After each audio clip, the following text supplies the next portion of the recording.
नमस्कार मित्रांनो, Marathi take CSC या चॅनलवरती पुन्हा एकदा आपले स्वागत आहे. बांधकाम कामगार नोंदणी कशी करता येईल, त्याचे पात्रतेचे कोणकोणते निकष आहेत आणि कोणकोणते आवश्यक कागदपत्रे लागतात, याची संपूर्ण माहिती आजच्या व्हिडिओद्वारे आपण पाहणार आहोत. त्यापूर्वी आपण जर चॅनलला नवीन आला असाल तर चॅनलला सबस्क्राईब करा, जेणेकरून असेच व्हिडिओ आपल्याला भेटत राहतील. तर चला तर मित्रांनो, व्हिडिओ सुरू करूया.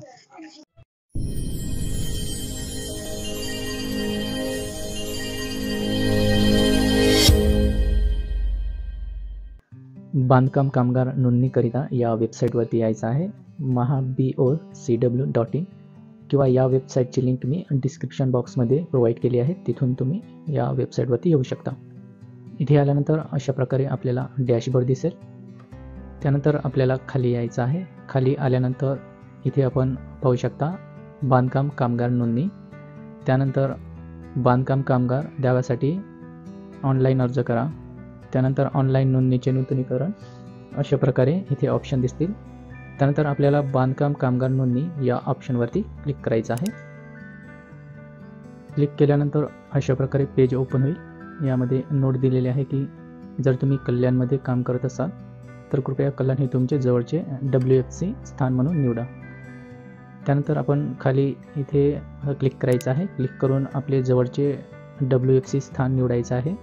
यामध्ये जिल्ह्यांची नावे दिलेली आहे. यामधून आपला जिल्हा कोणता आहे हे सिलेक्ट करा. त्यानंतर या ठिकाणी अर्जदाराचा आधार क्रमांक टाका. आधार क्रमांक टाकल्यानंतर जे आपला वर्तमानमध्ये मोबाईल यूज आहे असा नंबर या ठिकाणी टाकायचा आहे आणि प्रोसीड टू फॉर्म या ऑप्शनवरती क्लिक करा.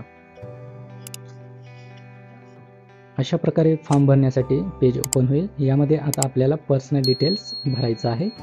त्यासाठी इथे अर्जदाराचे पहिले नाव, त्यानंतर वडिलांचे नाव. जर अर्जदार हे महिला असेल तर या ठिकाणी महिलेचे नाव, त्यानंतर इथे पतीचे नाव टाईप करायचं आहे. त्यानंतर या ठिकाणी आडनाव टाकायचं आहे. त्यानंतर इथे आपल्याला अर्जदाराचे जेंडर सिलेक्ट करायचं आहे. यावरती क्लिक करून अर्जदाराचे जेंडर मेल फिमेल इथे आपण सिलेक्ट करू शकतो. त्यानंतर आधार क्रमांक या ठिकाणी ऑटोमॅटिक येऊन जाईल. त्यानंतर अर्जदाराची वैवाहिक स्थिती काय आहे ते इथे क्लिक करायचं आहे. क्लिक करून जे काही स्थिती असेल, मॅरिड, सिंगल, विडो, डिवोर्स, ते इथे आपल्याला सिलेक्ट करायचं आहे. त्यानंतर अर्जदाराचे डेट ऑफ बर्थ सिलेक्ट करण्यासाठी या कॅलेंडरच्या ऑप्शनवर क्लिक करायचं आहे आणि इथे डेट ऑफ बर्थ सिलेक्ट करायचं आहे. त्यानंतर ऑटोमॅटिक या ठिकाणी वय येऊन जाईल. त्यानंतर अर्जदाराची कॅटेगरी इथे सिलेक्ट करायचं आहे. यावरती क्लिक करून आपण अर्जदाराची NT, OBC, SC, ST जे काही कॅटेगरी असेल ते कॅटेगरी इथे सिलेक्ट करायचं आहे.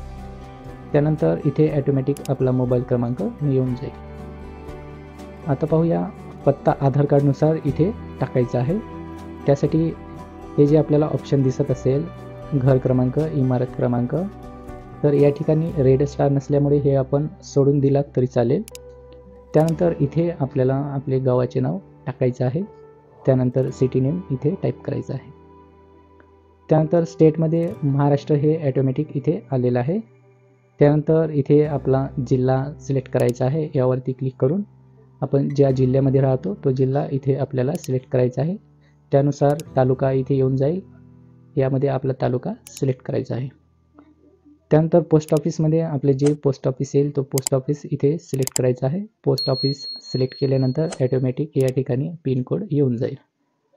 त्यानंतर खाली यायचं आहे. खाली आल्यानंतर आता पाहूया फॅमिली डिटेल्स, कौटुंबिक तपशील. या रकान्यामध्ये आपल्या कुटुंबातील जेवढे काही सदस्य आहेत त्या सर्व सदस्यांची नावे या ठिकाणी आपल्याला भरायचं आहे. भरण्यासाठी इथे आपल्याला आपले स्वतःचे फर्स्ट नेम टाकायचं आहे. त्यानंतर आडनाव, वडिलांचे नाव, ऑटोमॅटिक इथे जन्मतारीख येऊन जाईल. त्यानुसार एज आणि संबंध इथे ऑटोमॅटिक येऊन जाईल आणि आधार क्रमांक देखील या ठिकाणी ऑटोमॅटिक येऊन जाईल. त्यानंतर इथे आपला व्यवसाय टाकायचा आहे. त्यानंतर तुमचे एज्युकेशन काय आहे ते एज्युकेशन इथे सिलेक्ट करायचं आहे. जसं की 10वी आहे, 12वी झालेले असेल, ग्रॅज्युएट, PhD, डिप्लोमा, इथे आपल्याला एज्युकेशन सिलेक्ट करायचं आहे. त्यानंतर इथे नॉमिनीसाठी टिक करायचं आहे. त्यानंतर पहिल्या सदस्याची संपूर्ण माहिती इथे भरल्यानंतर ॲड मोर या ऑप्शनवरती क्लिक करून दुसऱ्या सदस्याची माहिती आपण भरू शकतो. अशा प्रकारे इथे ॲड मोर करत जायचं आहे आणि सदस्यांची नावे जोडायची आहे. अशा प्रकारे संपूर्ण सदस्यांची माहिती या ठिकाणी भरल्यानंतर आपल्याला खाली यायचं आहे. खाली आल्यानंतर आता पाहूया एम्प्लॉयर डिटेल्स, नियोक्ता तपशील. यामध्ये कामगारांच्या कामाचे स्वरूप इथे आपल्याला ऑप्शन दिसत असेल, यामध्ये आपल्याला क्लिक करायचं आहे. क्लिक केल्यानंतर इथे भरपूर असे कामाचे स्वरूप दिलेले आहे, जसे की प्लंबर आहे, कारपेंटर आहे, पेंटर, इलेक्ट्रिशियन, वेल्डर. यामध्ये जे काही आपले कामाचे स्वरूप असेल ते कामाचे स्वरूप या ठिकाणी आपल्याला सिलेक्ट करायचं आहे. त्यानंतर जारी करणाऱ्याचा प्रकार इथे सिलेक्ट करायचा आहे. यावरती क्लिक केल्यानंतर इथे ऑप्शन दिलेले आहेत, जसं की कॉन्ट्रॅक्टर, ग्रामसेवक किंवा person authorised by any other government development authority. यामध्ये जर आपल्याला हे प्रमाणपत्र एक कॉन्ट्रॅक्टर देत असेल तर या ठिकाणी कॉन्ट्रॅक्टर हे सिलेक्ट करायचं आहे. हे प्रमाणपत्र कॉन्ट्रॅक्टरचे अशा प्रकारे आहे, ज्यामध्ये आपण पाहू शकता बांधकाम कंत्राटदारांचे किंवा ठेकेदारांचे 90 दिवस किंवा अधिक दिवस काम केल्याचे प्रमाणपत्र हे अशा प्रकारे आहे. याची PDF मी व्हिडिओच्या डिस्क्रिप्शन बॉक्समध्ये दिली आहे, तिथून तुम्ही डाउनलोड करू शकता. त्यानंतर तुम्हाला जर इथे ग्रामसेवकाने जरी प्रमाणपत्र जारी केले असेल तर या ठिकाणी ग्रामसेवक हे ऑप्शन सिलेक्ट करायचं आहे. ग्रामसेवकाचं प्रमाणपत्र हे अशा प्रकारे राहणार आहे. याची देखील PDF मी व्हिडिओच्या डिस्क्रिप्शन बॉक्समध्ये दिली आहे, तिथून तुम्ही डाउनलोड करून हे भरायचं आहे. भरल्यानंतर आपल्याला अपलोड करता येईल. त्यानंतर जावक दिनांक या ठिकाणी सिलेक्ट करायचं आहे. हे जे प्रमाणपत्र आपल्याला कोणत्या दिवशी देण्यात आले ती तारीख इथे क्लिक करून सिलेक्ट करायचं आहे. त्यानंतर इथे जावक क्रमांक प्रमाणपत्रामध्ये असेल ते या ठिकाणी टाकायचं आहे. त्यानंतर ग्रामपंचायतीचे नाव, त्यानंतर ग्रामपंचायतीचा जिल्हा या ठिकाणी क्लिक करून इथे सिलेक्ट करायचं आहे.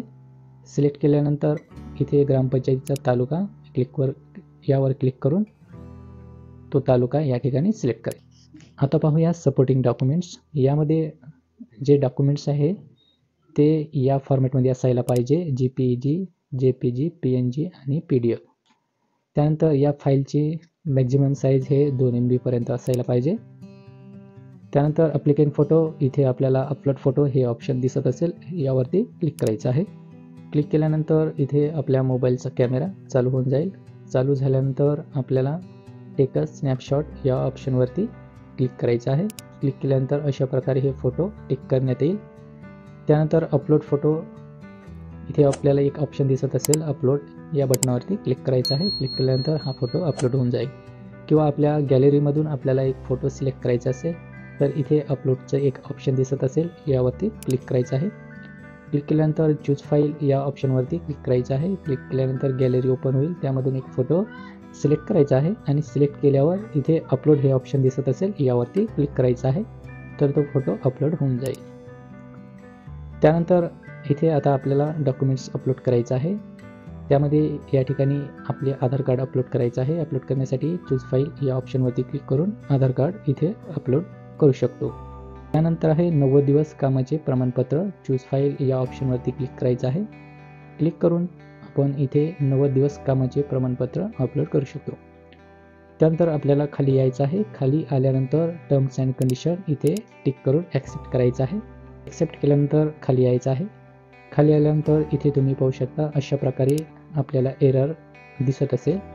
First name is required, last name is required, area is required. म्हणजेच मी हा जो फॉर्म आहे तो आणखी फिलअप केलेला नाही, त्यामुळे अशा प्रकारे हा एरर इथे दिसत असेल. ही संपूर्ण फॉर्म आपण फिलअप केल्यानंतर अशा प्रकारे एरर दिसणार नाही. ही सर्व माहिती फिलअप केल्यानंतर सेव्ह या बटनावरती क्लिक करायचं आहे. क्लिक केल्यानंतर आधी जो आपण मोबाईल प्रोव्हाइड केला होता त्यामध्ये एक OTP येईल. तो OTP टाकून आपल्याला व्हॅलिडेट OTP या बटनावरती क्लिक करायचं आहे. क्लिक केल्यानंतर आपले सक्सेसफुली रजिस्ट्रेशन कंप्लीट होऊन जाईल.